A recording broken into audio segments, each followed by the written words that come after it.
एक जमींदार के लिए उसके कुछ किसान एक भुना हुआ मुर्गा और एक बोतल फल का रस ले आए। जमींदार ने अपने नौकर को बुलाकर चीजें उनके घर ले जाने को कहा। नौकर एक चालाक लड़का था। यह जानते हुए जमींदार ने उससे कहा, देखो, उस कपड़े में जिंदा चिड़िया है और बोतल में जहर है।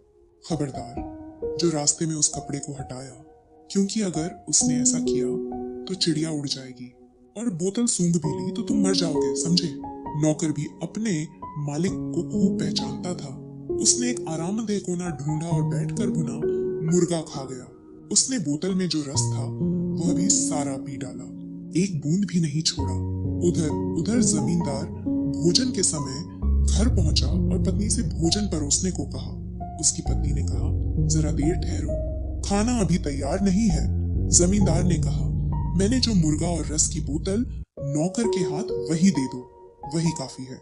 उसके गुस्से की सीमा न रही जब उसकी पत्नी ने बताया कि नौकर तो सुबह का गया, अभी तक लौटा ही नहीं।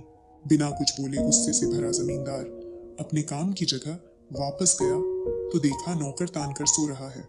उसने उसे लात मारकर जगाया और किसान द्वारा लाई गई भेंट के बारे में पूछा। उधर जमींदार भोजन के समय घर पहुंचा और पत्नी से भोजन परोसने को कहा। उसकी पत्नी ने कहा, जरा देर ठहरो, खाना अभी तैयार नहीं है। जमींदार ने कहा, मैंने जो मुर्गा और रस की बोतल नौकर के हाथ वही दे दो, वही काफी है। उसके गुस्से की सीमा न रही जब उसकी पत्नी ने बताया कि नौकर तो सुबह का गया, अभी तक लौटा ही नहीं। बिना कुछ बोले गुस्से से भरा जमींदार अपने काम की जगह वापस गया तो देखा नौकर तान कर सो रहा है।